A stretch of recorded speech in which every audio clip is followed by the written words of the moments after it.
So we now turn to Chapter 6, the history of ancient Rome, which we could break down into two halves, that of the Roman Republic, followed by the Roman Empire. It's a little bit like the Star Wars saga. Though we should be careful. With the term empire, we're kind of referring to the form of government, not necessarily the fact that they hadn't already built up a huge empire in terms of territory under Roman control during the Republic period. In any event, the PowerPoint presentation here is actually divided into three parts, just so that you're aware. Just because when they're too large, it's very difficult to create YouTube videos of them. But in any event, starting with the Roman Republic. So in some ways, we could say the history of the Roman Republic is a constitutional one. It's about kind of a change in government and very much about a power struggle between two social groups, the patricians or aristocracy on the one hand, and the plebs or plebeians, which would be ordinary citizens. And this story begins with the overthrowing of the monarchy in 510 BCE.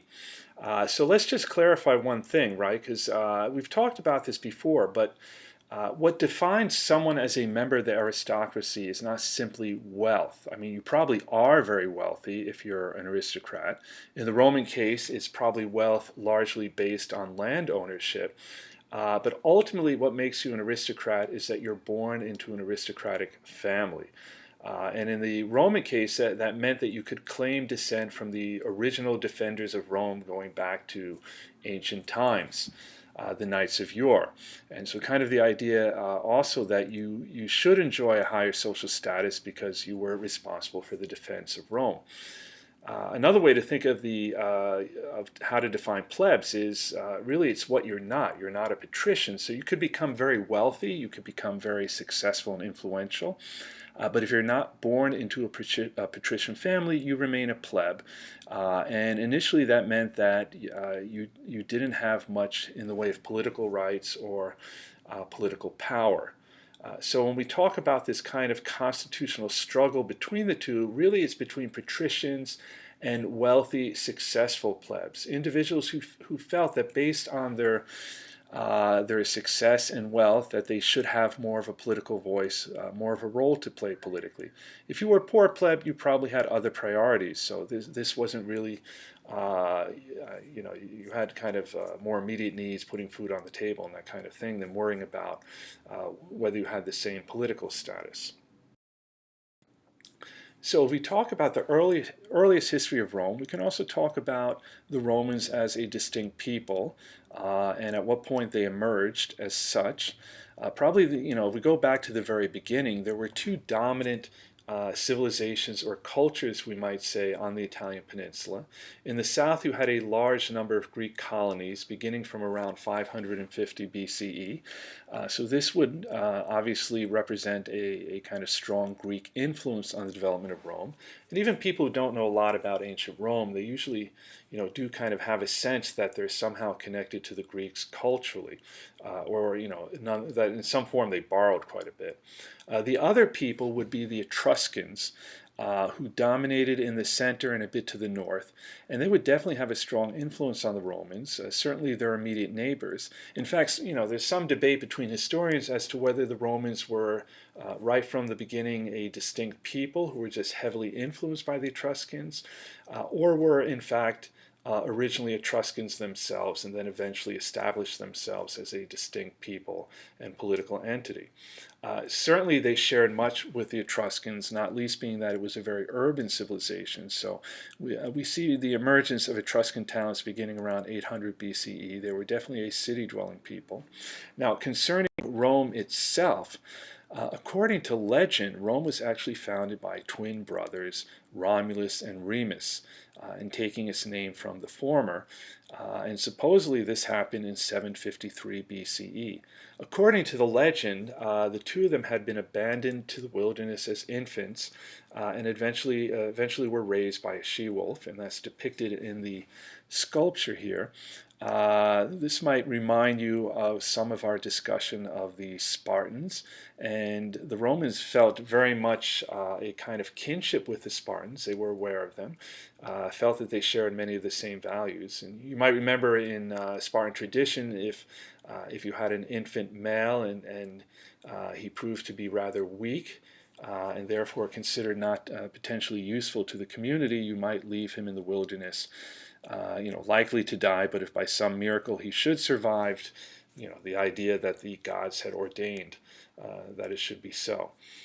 So of course, very likely much of this is myth, the story of Romulus and Remus, but archaeological evidence does seem to confirm that the date roughly does correspond to the earliest beginnings of Rome. So, maybe not exactly 753 BCE, but somewhere around then. Now, if we think about the fact that this city is eventually going to create a huge empire, part of it, one factor, is that it is geographically suited as such. It's very strategically located, first of all, for controlling the Italian peninsula, so it's right there in the center. But then the Italian peninsula itself is situated in the center of the Mediterranean world.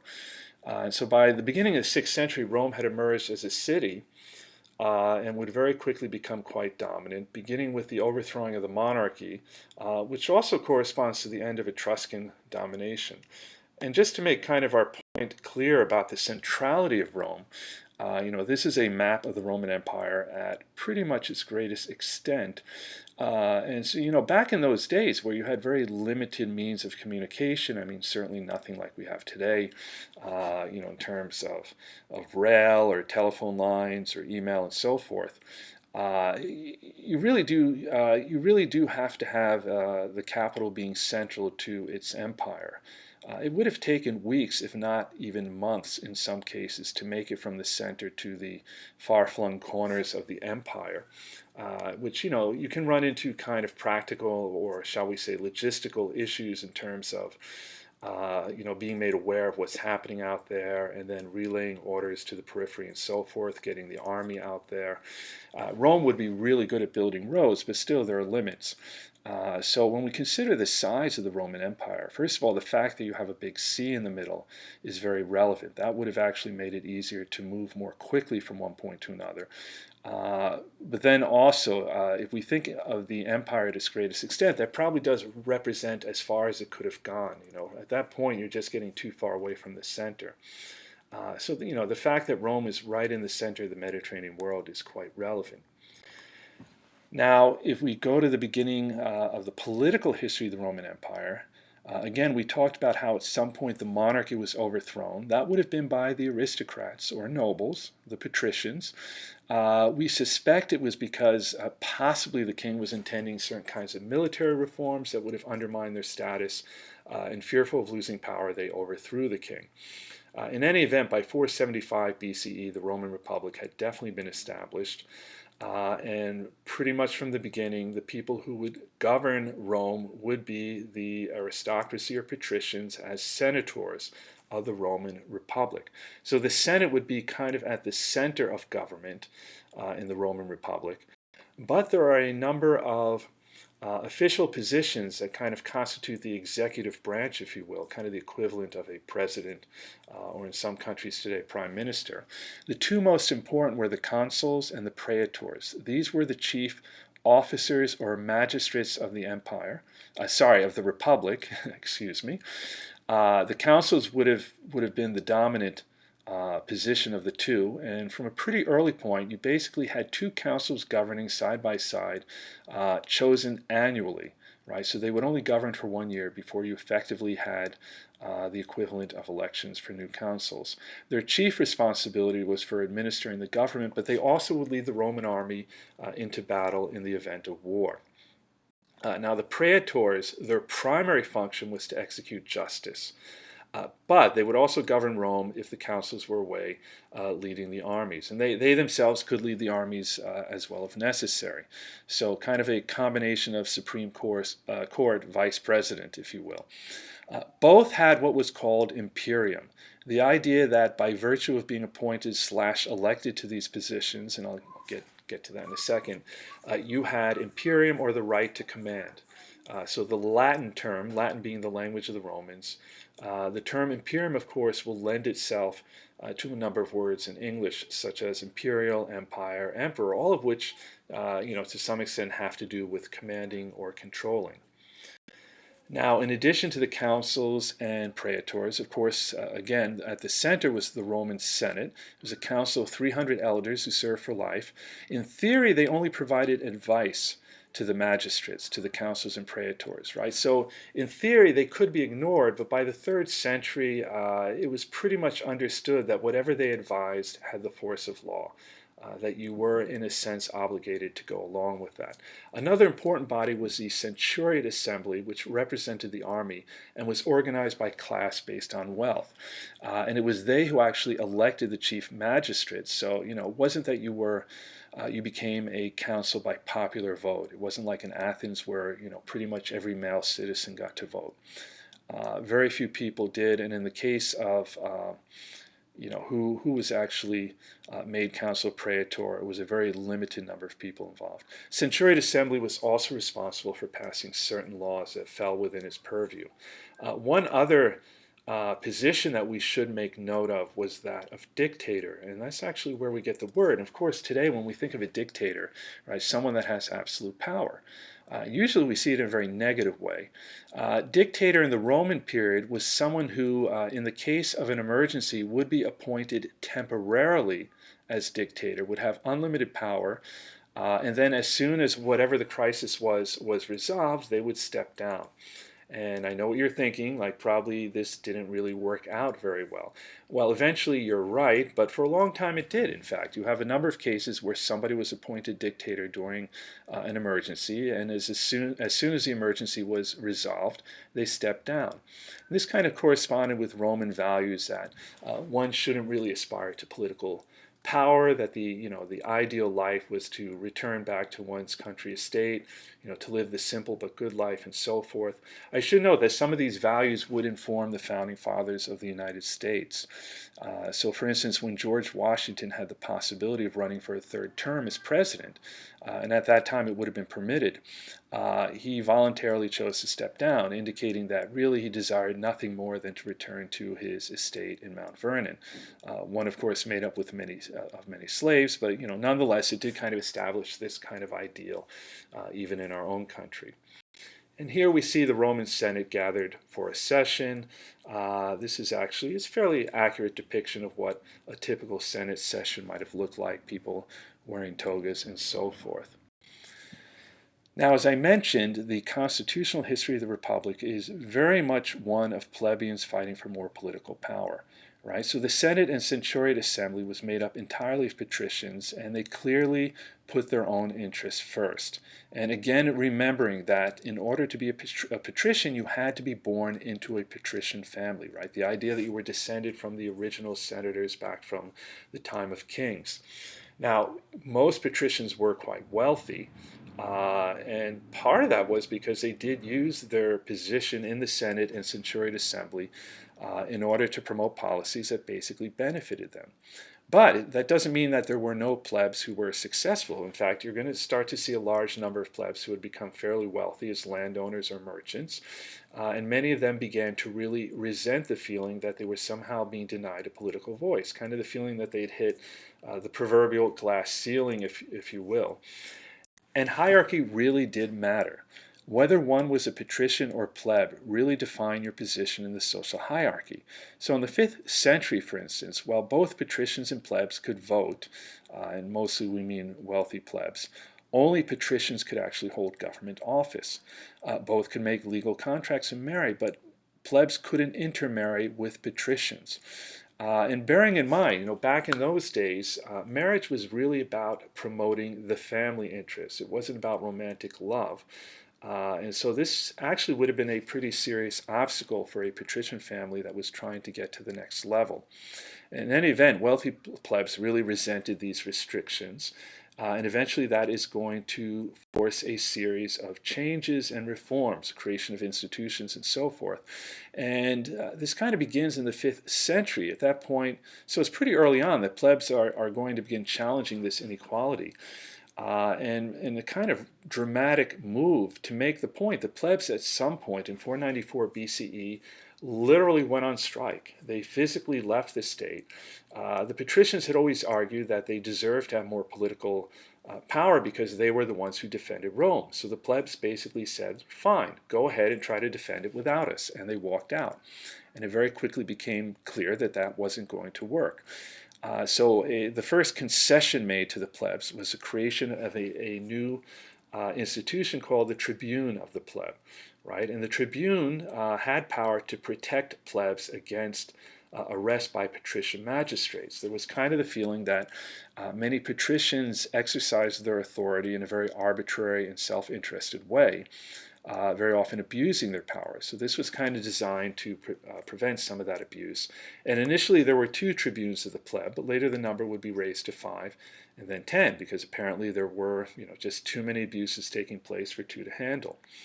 The next major development was the creation of the Council of the Plebs in 471 BCE. Now the Council of the Plebs, kind of a pleb equivalent to the Senate, had the ability to adopt a measure known as a plebiscita, literally meaning it is the opinion of the plebs. The problem was it was only binding on plebs, right? So the patricians, in a sense, had the ability to ignore the plebiscita. They were not bound by it. Nonetheless, this was a very important development because until then, if you were a patrician, you might imagine that the individual grievances of a pleb here and there did not reflect the majority opinion. A plebiscita indicating a grievance was a pretty clear indicator that this was a problem for most plebs, and it would probably be very dangerous to ignore it. At some point, the plebs are going to create a commission to collect and publish the law. Kind of growing sense that, not a growing sense, I mean really a pretty strong awareness that the laws were rigged in favor of patricians, but they really wanted to get a much clearer sense by actually collecting and writing down and then publishing all the laws so you could just see them all in one place. This resulted in the 12 Tables of Law in 450 BCE, which spelled out the legal procedures to which all Romans were subject. And this really brought home just how disadvantaged the plebs were vis-a-vis patricians. Again, it's kind of when you see it all laid out there in front of you, sometimes what you kind of sense to be true becomes much clearer, the extent of it. This is going to lead to a series of reforms, one of them even beginning before the Table of Laws was published in 455 BCE, designed to actually improve the situation of the plebs. So in 455 BCE, we had the Cannuleian law, allowing plebs and patricians to intermarry. In 367 BCE, we have the Licinian Sextian laws, whereby one council could now be a pleb, right? I mean, it didn't have to be a pleb, but it could be. In 342 BCE, one council actually had to be a pleb. So that's actually a pretty major advancement. 287 BCE, we have the Hortensian law, whereby plebiscita now had the force of law and were binding on plebs and patricians. And so eventually what we see developing is rather than having a social division and political division between patricians on the one hand and plebs, wealthy and poor on the other, the division will now be between wealthy and poor. So in a sense, you're going to end up with a new senatorial aristocracy made up of wealthy plebs and patricians versus poor or poorer plebs. We'll come back to political developments shortly. Let us look at what was going on in terms of Roman expansion during this time. Rome kind of emerged from this cluster of Etruscan cities in the 500s BCE. In 493 BCE, Rome is starting to become one of the more powerful cities. They formed an alliance with the surrounding Latin communities. Again, Latin is a reference to the language they spoke, so this kind of indicates that in some sense they were connected to these surrounding communities, at least linguistically. What happened is at some point it became apparent that Rome was dominating this alliance. The Latin states revolted in 340 BCE, and the Romans very quickly crushed the revolt. At that point, all of the surrounding territory came under direct Roman control. They next came into conflict with the Samnites of the central Apennine Mountains, and with their conquest, Rome pretty much controlled all of northern and central Italy. that is going to bring them into conflict at some point with the Greek colonies in the south. Now, the thing about the Greek colonies, these Greek communities, is they didn't have their own armies. They relied either on mercenaries or, if it was a really serious situation, on one of the Greek city-states back in Greece to send an army to aid them. In this case, they're going to call upon King Pyrrhus of Epirus in Greece to defend them against Roman expansion. And initially, he does pretty well. So he shows up with his army, and he wins the first two battles. The problem is that each of these battles comes at great cost. As he puts it himself, one more victory will ruin me. And in fact, we get the phrase Pyrrhic victory from King Pyrrhus. The idea that you win the battle, but at such great cost that you end up losing the war. And in fact, that's what happens with the third encounter, which the Romans win. And by 264 BCE, pretty much all of Italy is under Roman control. Well, with the conquest of the Italian peninsula, very quickly the Romans are going to cast their covetous eyes on the Western Mediterranean, which is going to bring them into conflict with another emerging empire in the region, that of Carthage, located in North Africa. The city of Carthage actually started as a Phoenician colony. We briefly talked about the Phoenicians, who were based roughly in what today is Lebanon in the Middle East. This is where we get the phonetic alphabet from. The city of Carthage then was a Phoenician colony of the city of Tyre, which, by the way, still exists in Lebanon. So Carthage dates back to 800 BCE, and by the 3rd century, they had become a very powerful military state, probably the largest and richest in the area, and had brought much of the Western Mediterranean under their control. Either directly or indirectly, they controlled territory in North Africa, much of southern Spain, Sardinia, Corsica, and the western part of Sicily. And this is all happening while the Romans are conquering the Italian peninsula. So it's really going to become at some point a kind of this Mediterranean is not big enough for the two of us. There's kind of a recognition on both sides that eventually there is going to be a kind of confrontation between the two to see who's going to end up dominating. And that's going to lead to a series of 3 wars known as the Punic Wars, lasting from 264 to 146 BCE. The term Punic coming from Punicus, which is Latin for Phoenician. So, the First Punic War, which is going to run from 264 to 241 BCE. So what happened is at some point there was a kind of conflict developing between 2 Sicilian cities that were under Carthaginian control, right? So Sicily fell within Carthage's sphere of influence. Rome decided to intervene in this conflict. And this was not done innocently. It was kind of understood that this would be very provocative and in fact would probably provoke Carthage to war. And that's exactly what happened. Most of this war was fought at sea, and the Romans did very poorly at first, mostly because they didn't really have anything by way of a navy. But eventually they developed a navy and proved victorious. This actually kind of touches on one of the secrets to Roman military success. Whenever they lost, they didn't cry, weep, and moan about it. They basically just sat down, thought long and hard about what was the problem, and then came up with a plan to rectify it. In this case, it was pretty straightforward, that they were losing because they didn't have a navy, so they very patiently developed one, and then ultimately won the war. The Second Punic War, in a sense, everyone knew was coming. The Carthaginians were extremely bitter over the conclusion of the First War. The Romans took full advantage. Among other things, the Carthaginians were forced to give up Sicily, Sardinia, and Corsica, the islands off the coast of Italy. The Romans continued to expand. So everyone kind of knows round 2 is coming, what will be the Second Punic War between 218 and 201 BCE. And in preparation for that, Carthage begins to conquer territory in Spain with the idea of using the Spanish to provide men for the army. Right? So just basically trying to kind of build up the manpower for round 2.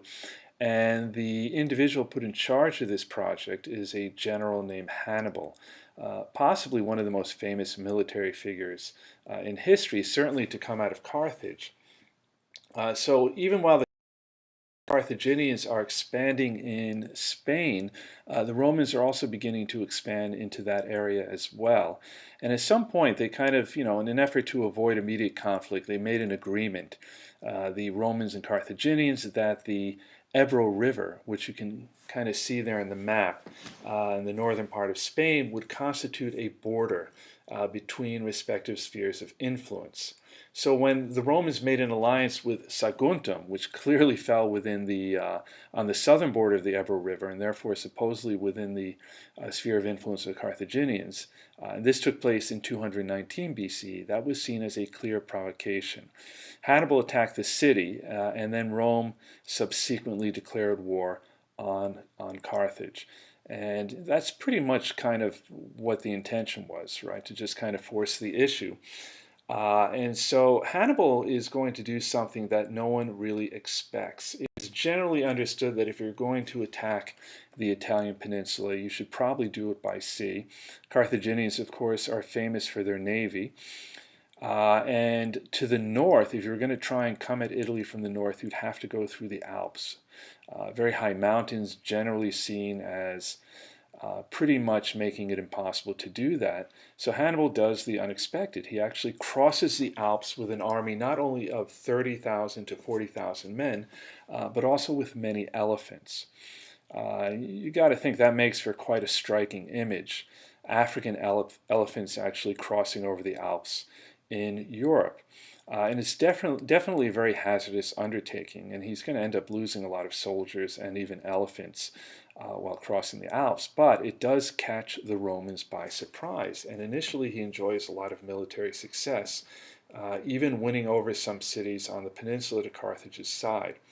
And I love this image here, this artist's rendition of what this might have looked like. I often like to imagine a Italian farmer waking up one morning in the north of Italy, looking off to the Alps and seeing elephants descend from them, possibly not even knowing what elephants are. That would have been quite a surprising image. But in any event, so initially it looks very promising. But the Romans, I mean, they're usually extremely, as we mentioned, right? They really try to kind of analyze their situation, particularly if things aren't going well, try and figure out what they're doing wrong and what they have to change. And they're also very patient in that regard. So at some point they realize probably the best course of action is not to take on Hannibal's troops head on. So rather they respond with delaying tactics, pretty much getting out of the way, which if you think about it, if a herd of elephants are coming your way, that's probably the best thing to do. So Hannibal's troops end up kind of wandering around the peninsula, kind of a state without a base, just drifting around looking for new alliances and eventually becoming very demoralized. In the meantime, the Romans take the war to Carthage via Spain. And that enterprise is going to be headed up by a fellow named Scipio. So in 206 BCE, the Romans drive the Carthaginians completely out of Spain. 2 years later, under Scipio's leadership, they invade North Africa. And at some point, it really becomes clear that Carthage itself is under dire threat, at which point Hannibal and his army are going to retreat back to North Africa. And then you'll have the final Battle of Zama, which is pretty much a decisive defeat for Carthage. And in fact, when I say decisive, I mean in many ways even kind of settling this question of who's going to be the dominant power in the Mediterranean. In fact, to the extent that you might even wonder why there's a Third Punic War. I mean, Carthage is stripped of most of its navy, its territory. You can hardly say it constituted a major power at that point. So why is there a Third Punic War? And that's a little bit down the road. Will take place between 149 and 146 BCE. Well, at some point Carthage begins to recover somewhat. And there are, increasing number of Romans who are, particularly in the Senate, demanding that Carthage be wiped from the face of the earth. The idea being that so long as Carthage exists, eventually they'll recover sufficiently to prove a threat. There's a very famous story about one senator who, after every speech, no matter what it might be on, I mean, it might have nothing to do with Carthage, it could be on, something like infrastructure, would always conclude with, and gentlemen, Carthage must be destroyed.